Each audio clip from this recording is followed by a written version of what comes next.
$500 to 6 digits. Stop mo na to. Dito ka na sa condo. Wala pang 4 hours a day natatapos ko yun. Yung comfort na naranasan namin nung nasa abroad yung husband ko, nararanasan pa rin ang pamilya namin dahil sa Facebook advertising.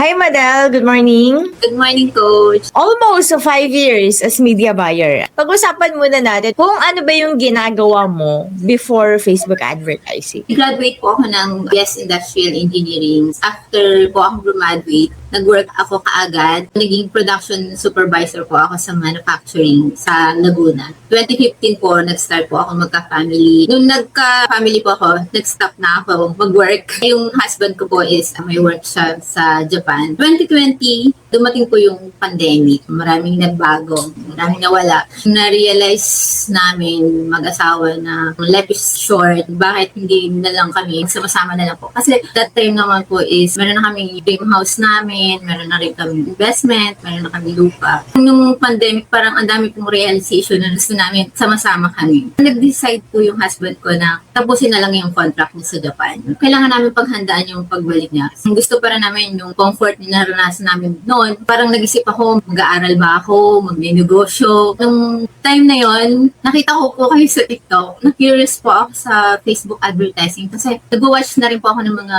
YouTube kung ano yung pwedeng pagkakitaan. Ni-stock ko po kayo, roadmap, no? Pinanood ko po yun. Sa inyo ko po nakita yung hindi naman po kayo nagpupush na ito, kunin mo tong course na to. Dun sa roadmap na yun, pinakita mo kung ano-ano yung klaseng niche, kung ano ba yung magugustuhan mo. Gusto ko talaga yung parang ginagawa nyo na Facebook ads. Parang gusto kong maging negosyante, magbenta. Hindi nakikita kung sino yung nasa likod nun. Isa din po kasi sa naging option ko is mag-aral. So sabi ko, yung ipang-enroll ko sa school, gamitin ko na lang po sa course na to. Kasi gusto ko nag-enroll po kaagad ako noon, July 7, 2021. Batch 4.0.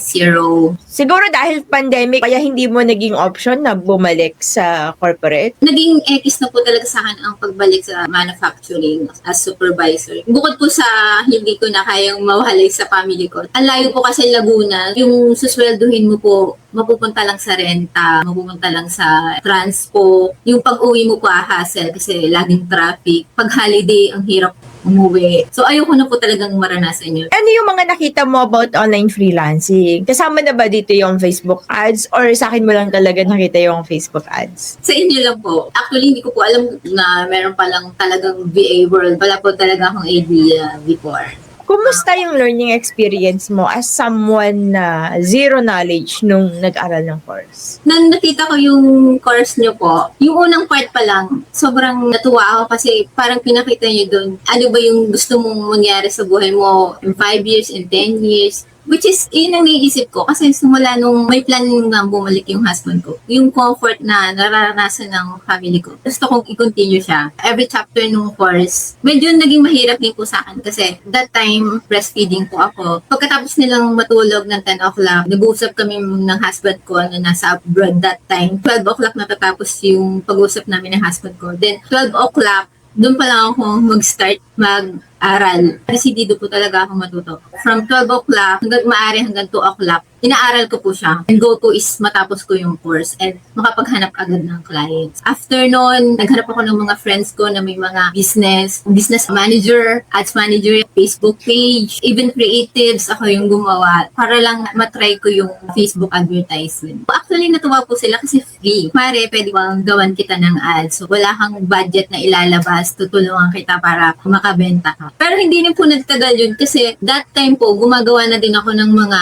resume, gumagawa na ako ng profile sa OLJ, Upwork, sa Fiverr. Natapos ko po kaagad yung course and then nag-start na ako mag-apply. First time ko pong mag-apply ng 10 application sa OLJ that time. Nagkataon po may nag-reply sa akin kaagad tapos binigyan ako ng napakadaming questions na nasagot ko rin po. Medyo naging madali din naman po sa akin yung pagsagot. Kinabukasan po, onboarding na ako kaagad. Hindi ko muna tinignan kung magkano siya, kung malaki ba siya or hindi. Parang sa akin is mag-gain muna ako ng experience. Kasi wala pa talaga po akong hands-on, hindi pa ako ganun kahasang sa application ng goal ko that time is matuto. Rinab ko po kaagad siya kahit mababa po yung offer sa akin. Kumusta yung experience mo dun sa Facebook support group natin? Napakalaking tulong po kasi kapag may mga question ako, tapos nag-browse ako dun sa group natin, yung mga questions dun, nasasagot nila, yung mga previous student po kayo na sumasagot. Tanda ko po dati, coaching session po sa Zoom, ma-attend din po ako. Marami rin naman pong mga nagtatanong dun, gumagawa rin po ako ng mga questions and nasasagot po yun during Zoom meeting. Ano sa tingin mo yung best part of the course? Yung first part. And then, explanation po dun sa mga metrics. Yun po talaga yung usually tinatanong sa mga interviews. Sa part ko, puro technical yung naging question. So, nasagutan ko naman po siya. Sa tulong din po ng course na yun.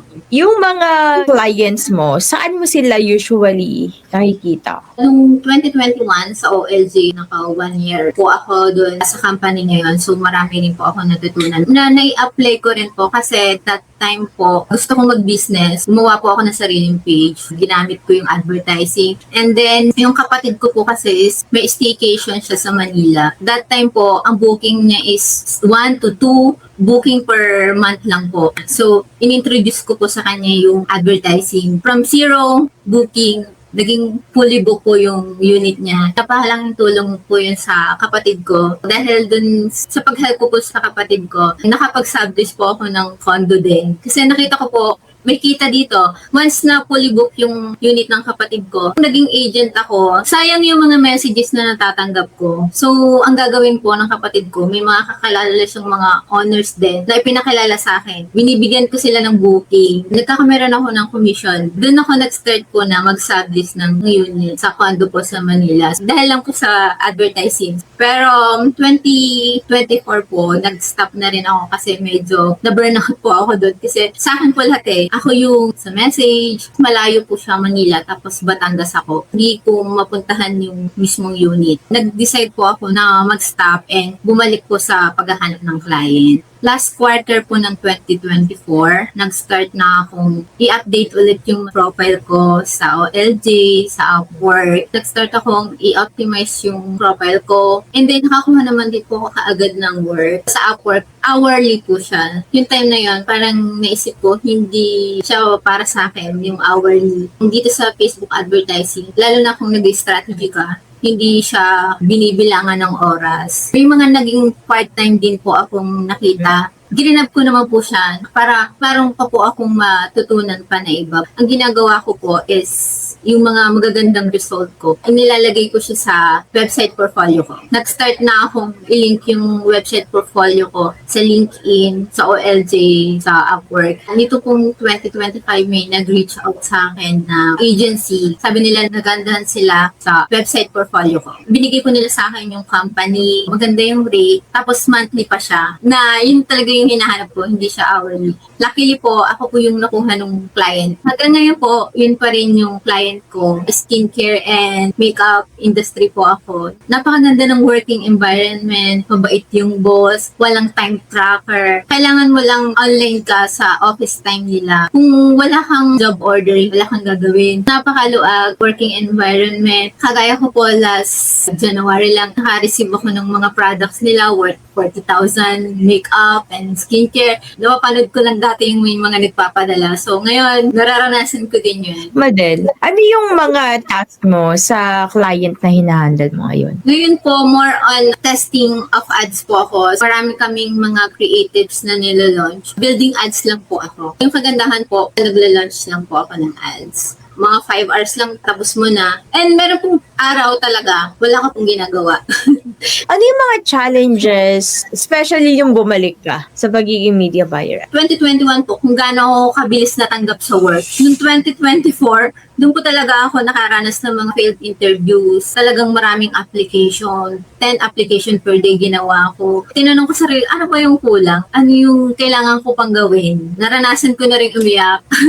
Kasi ang hirap na palang pumasok ulit. Ikaw na rin po yung mag-step up. Ano bang gagawin mo? Ano bang kulang? Sa inyo ko din po natutunan yung kailangan mong pagandahin yung portfolio mo. Yung maaari website portfolio yung gawin mo. So yun yung po talaga yung pinag-investan ko na. gumawa ng website portfolio. No doubt po talagang, kaya po ako natanggap doon is nakita po nila, ay ang ganda ng website. Wala na silang itatanong. Nandun na yung result, nandun na yung case study, nandun na kung sino ka. Nung bumalik ka ba nung 2024, ilang months bago ka nakahanap ulit ng client? Tinimingan ko po siya ng last quarter na alam ko na maraming naghahanap na clients. Nung na-optimize ko po yung mga profile ko, marami man ako naging failed interviews, hindi naman po ako tumigil. Inspiration ko din po kasi is yung family ko eh. Kasi nandito na rin po yung husband ko.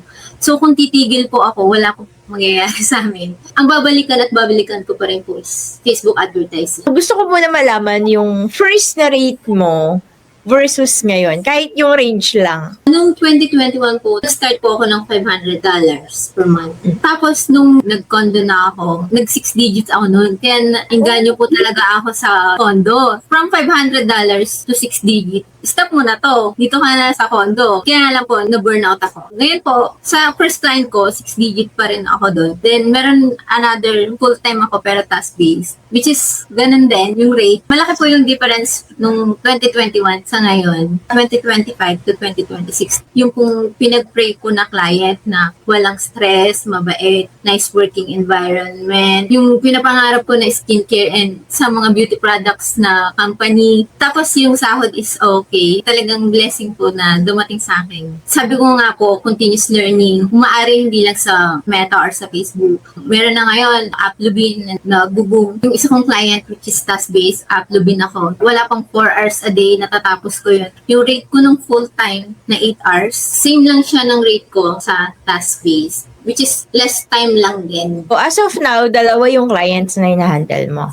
Apo. Kumusta yung naging impact ng Facebook advertising sa'yo? Yung comfort na naranasan namin nung nasa abroad yung husband ko, naranasan pa rin ang pamilya namin dahil sa Facebook advertising. Sa tulong niyo, coach, nakakapag-invest kami, nakakapag-save sa future ng mga anak namin, which is yun po yung mahalaga. Ang malaking kaibahan niyan ay magkasama kayong dalawa ngayon. Exactly po. Realization namin, may lang ang buhay. Maaari sama-sama kami dito sa Pilipinas. Sa totoo lang, yung pandemic, yung ginawa niya is, pinabilis niya yung awareness ng mga tao about freelance, about remote jobs. Ano yung tips na mabibigay mo sa mga aspiring online freelancers ngayon? Kung gusto po nila talaga na mabago yung buhay nila, kung meron talaga silang goal sa buhay nila na may ahon or maging komportable sa buhay, mag-take action sila. Wala naman po mawawala eh. For example, sa mga interviews, mag-failed ka man dyan, may matututunan at matututunan ka po dyan na maaari mong i-apply sa next interview. Once na mag-failed ka, kailangan mo lang isipin ano ba yung kulang pa. May darating at darating na client sa'yo na maniniwala sa'yo. Basta ipakita mo lang kung ano yung kaya mo, kung anong skill na meron ka. Continuous learning lang. Hanggat maaari mag-upskill ka, pampaganda din siya ng portfolio ng marami kang platform na alam. Talagang blessing ka po kasi kung hindi kita nakita sa TikTok, wala po ako dito sa FB Ads industry. Thank you po. Ang dami ko pong natutunan. Yung course nyo talagang recommended. Sa community, nandun na yung support galing sa inyo, sa mga estudyante. Very approachable. Kahit anong question, kaya nyo pong sagutin. Ang maganda pa nun po, kada may update sa Facebook, talagang sinishare nyo. Thank you, Okay. coach. Gusto mo din bang magbago ang takbo ng buhay mo katulad ng mga students ko? Meron akong ginawang media buyer roadmap para sa'yo para malaman mo kung paano ba maging media buyer. I-click mo lang yung link na nasa description below.